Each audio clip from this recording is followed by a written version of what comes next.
Hello, everyone. Hope you're doing well. Hope you had a great holiday. Hope your weekend has been great so far. This is a check-in video, of course, for week 8. So we are on effective communication and presentation skills. So be sure you review the information in this chapter. It's really important.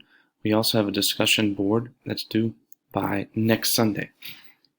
Further on top of that, make sure you're working on your APA paper during this time. I had someone email and ask me about when is our rough draft due.